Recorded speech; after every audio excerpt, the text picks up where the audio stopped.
Hi everybody, Samad here, and today I want to talk about how wheat and gluten consumption are making your hair fall out.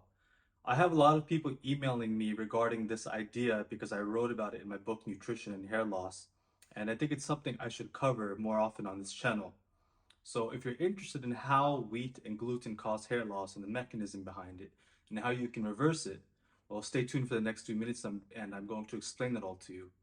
So first off, what has happened with wheat over the last 100 years is that it's been genetically altered to have a much higher gluten content. Gluten is an amino acid inside of wheat that is incredibly indigestible. There is no human stomach that can digest gluten. And this has been known for well over 6 decades now. There's been ample Risk.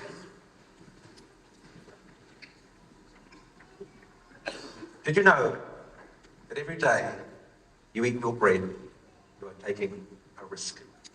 This was in 1950 when I was a baby, at the same time that Professor Wilhelm Dickey was looking after his patients in Holland.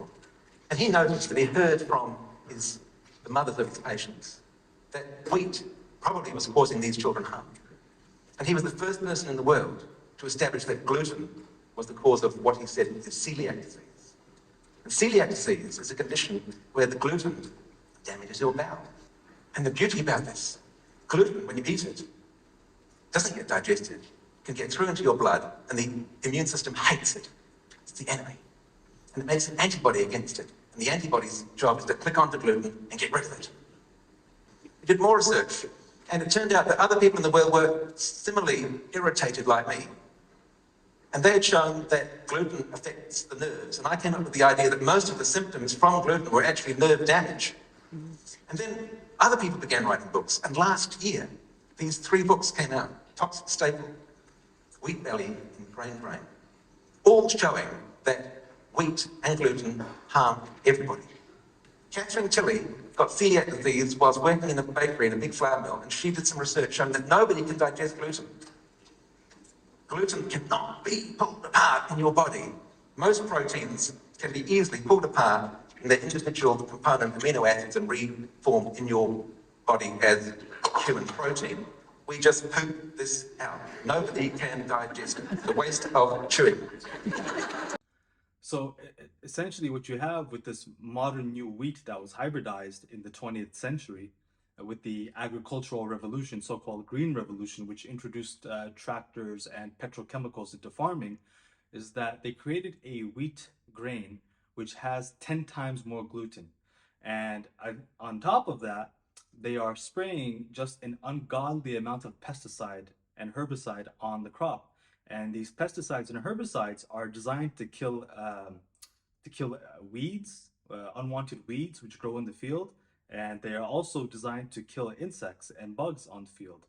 Now, obviously, if it's strong enough to kill a weed, a plant, or to kill a bug, then it's also going to cause harmful and negative effects on human physiology. It's going to kill your the microbiota you have inside of your gut flora. It kills your own cells, and there has also been ample amounts of research done on this topic by the lead researcher at MIT. Her name is Stephanie Sennett, and I'm going to put a link of her work in the description. And she's just done an amazing magnum opus on pesticides sprayed on wheat and the negative effects it's having on all of our children here in North America. It's poisoning everybody. I'm going to talk about some things, some effects of glyphosate involving endocrine disruption, cancer, and kidney failure. And I'm going to talk about some new GMO research and finally a summary. So that's where we're going. Starting out with this, the autism epidemic. Back in 2007, I got really worried. I've been watching the autism rates steadily climb over the last 20, 30 years. 2007, I said to myself that I need to take a look at this. Somebody needs to figure out what's happening here. There's clearly something in the environment, probably multiple things in the environment that are causing this. And as a biologist, I maybe could try to figure that out. And so I studied it. I watched the rate go down, go up and up. Now, 2009, 1 in 100. So I project at this rate, 1 in 2 by the quarter century mark. So half the kids born will be on the autism spectrum if we stay the course. So we need to figure out what it is in the environment that's causing this, and we need to fix it. Very clear to me. So in 1970, the rate was 1 in 10,000, which is a sobering thought. So the question is, there a toxic substance that's currently in our environment on the rise in step with the increasing rates of autism that could explain these comorbidities? And so the answer is yes. I'm quite sure that I'm right. And the answer is glyphosate. So how does this cause hair loss? Now, the way wheat causes hair loss is first off, when you consume it, you're getting high doses of pesticides and herbicides, and these things flow into the bloodstream and they damage all the cells along the nerves. And keep in mind that the hair is literally only a physical extension of the nervous system. That's literally what hair is. It's the nerves externalized without as much essential fatty acid or myelin sheath wrapped around it. But other than that, it literally is the nerves. And so you're eating this pesticide and herbicide. It's flowing through your bloodstream, killing cells, causing cancer, um, burning the nerves, and that then manifests in inflammation and causes hair loss. But the most significant is that you have the gluten content, which has increased by tenfold. And when you consume this indigestible protein in the form of wheat, it travels through the digestive tract and it corrodes the microvilli. Microvilli are these small hair-like tentacles inside of the digestive tract, which are responsible for absorbing micronutrients, vitamins, minerals, essential fatty acids, protein, etc. And when gluten travels through it, the indigestibility of the gluten particles, as well as the pesticides, wreak havoc on microvilli, damaging and destroying them. Now, the long-term consequences of this is that you're not even able to absorb any nutrition from your food, thus perpetuating and causing further malnourishment, which also leads to hair loss. For example, you look into iodine deficiency, zinc deficiency, vitamin A, vitamin D deficiency, selenium deficiency, and all of these deficiencies cause hair loss. So imagine if you have an intestinal tract which is totally compromised, you're not absorbing any nutrition, um, you're going to be deficient in almost every single vitamin and mineral. Now, the saddest part about all this is that the state has known for well over 6 decades just how detrimental and harmful this food is, yet they prefer to tell people to consume 6 to 12 servings of grains a day. It is the foundation of the food pyramid, and it is completely wreaking havoc on the population.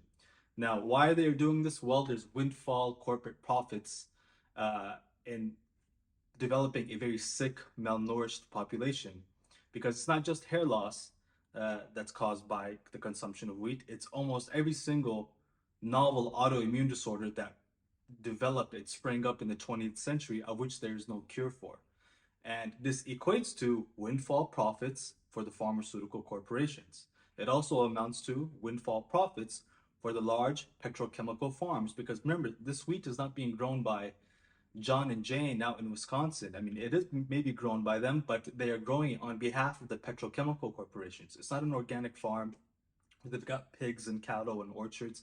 No, it's a monofield where they only grow corn or only grow soy or only grow wheat, and it's literally designed to fuel a population on the most subpar nourishment possible.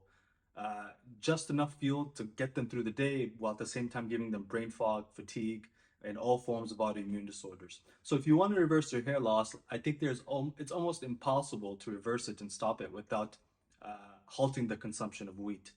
Now, to heal the nerves, what you have to do is, because you've been subject to so much torment through wheat consumption and it's damaged your nerves so significantly, what you have to do is consume a very high quality seed oil. And I'm talking about the best you can possibly find. And I have found in my work with my clients is that avocado oil, a cold pressed avocado oil, is by far the single most effective remedy in helping to rebuild the myelin sheath, not only around the nerves, but also inside the intestines. For some reason, avocado oil, that essential fatty acid, has a specific affinity for the nerves and the intestinal tract. And the clients I've worked with, they have told me that they have found their hair loss typically halts upon consumption significantly. It's not a small amount, usually with between 60 to 70% of decrease of hair fall upon consuming a high quality avocado oil. So that's something I recommend. If you would like to know more about my work, my book on hair loss is in the description. It's called Nutrition and Hair Loss: A New Perspective, where I write about the many mechanisms that cause hair loss and the many ways which you can reverse it. And I also approach hair loss through an anthropological perspective, showing evidence and proof that it's completely not normal in indigenous societies. Hair loss is an abnormality, and if you're losing hair, it's a sign and symptom of premature aging and advanced physical degeneration. Now, you can't stop this, it's in your power. If you like this video, give it a thumbs up, subscribe. Thank you, and have a nice day.